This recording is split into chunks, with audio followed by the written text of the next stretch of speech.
So here we are indoors. Here's my dog. She does not care. We do not care.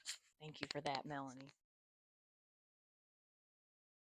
I want to respond to questions and comments I got about one of my last videos on vulnerability is permission in the spirit realm. Vulnerability is consent in the spirit realm.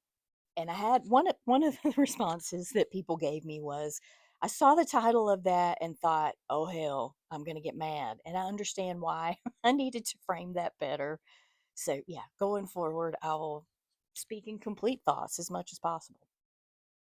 So, people asked, what do I mean by vulnerability? And what does that look like day to day? Very, very good questions. Um, Vulnerability can be literally gaps in your energy field, literally spaces where things kind of worm their way in, or they can be places where you are emotionally distressed, you're dealing with trauma, your nervous system is activated and you're not noticing where things are getting into your energy. That's what vulnerability is.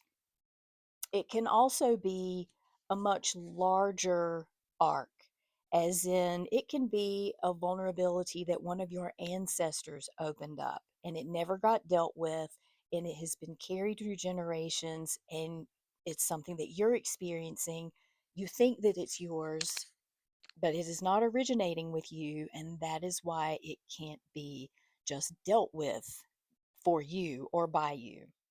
On a day to day basis, probably the way that I most often see this is with people who are disabled or deal with chronic illness. That's a lot of my client base. And the reason it shows up a lot for them is they have long stretches where they just are incapacitated. They have flares, they have seasonal concerns that take them out, and on a spiritual level, that means that they are not in the driver's seat of their consciousness in the way that they would be normally. That causes problems. If you're not able to be in the driver's seat of your consciousness, that means you're not able to hold your boundaries the way that you normally would. It means that you're not able to sense things, sense shifts, subtle or profound, in your energy body so that you can respond. And ideally, folks who deal with chronic illness or disability that takes them out every now and then, they would have people who oversee this for them. Like, that's why we would have community, that's why we would have strong elders who can watch over us and hold our boundaries for us when we can't do it, and recognize when something has shifted, or just make the assumption that you're in an incapacitated state. You can't possibly be guarding yourself the way that you normally would, and so somebody just takes that over for you. We don't have that here. I also mean kind of sort of dabbling in things that you don't know about, like things that you are curious about in what people call supernatural, whatever. Those words don't mean anything from an animistic standpoint. Nonetheless, people who deal with spirit boards or think they're going to call in a spirit or have a seance or whatever, yes, because you can sit down and do those things and seemingly get a response doesn't mean that you can't do them. It means you shouldn't do them if you don't know what you're doing. People who engage in spirit work have had training. They have relationships in place that keep them safe. They have ecosystem, land based identity that is holding them, rooting them. And ideally, they have ancestors that they're engaged with. Ideally, they would have elders that they're engaged with that teach them how to do this in a safe way. They teach them how to do it, who to engage with, who not to engage with, and all of the aspects of ritual therein.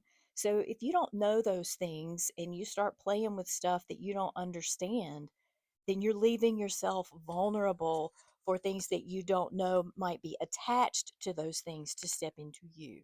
Another thing is changing brain states, things that change your brain state without you really knowing it. Music, dance, chanting, even certain ways of speaking.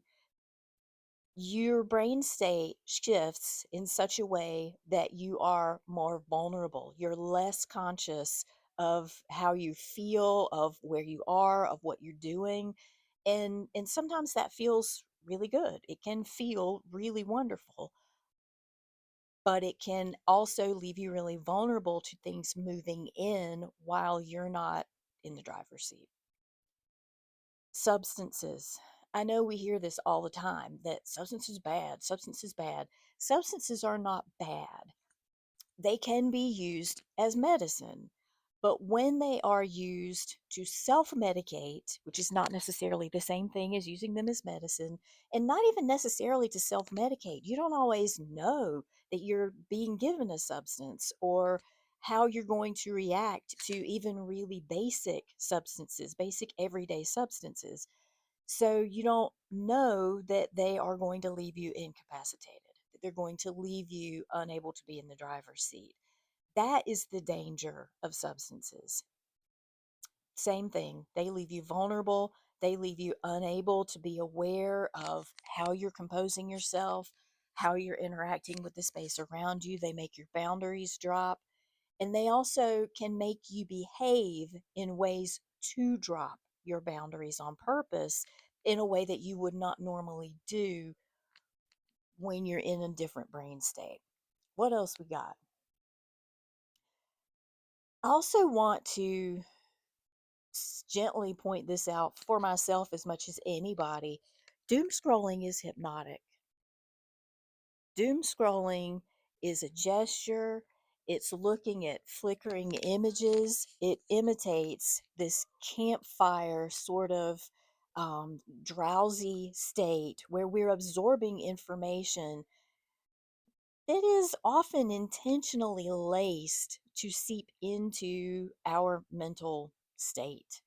And when we have that kind of vulnerability, we are still dealing with potential visitors in our energy spaces. And I do want to reiterate, it is intentional. It's not as simple as the little logo of popcorn flashing by on the movie screen. It is intentional, coded warfare to make you vulnerable and make you susceptible to things that you otherwise would not ordinarily interact with, say, or do, or believe. If you have any questions, let me know. Thank you for your comments and take care of yourself.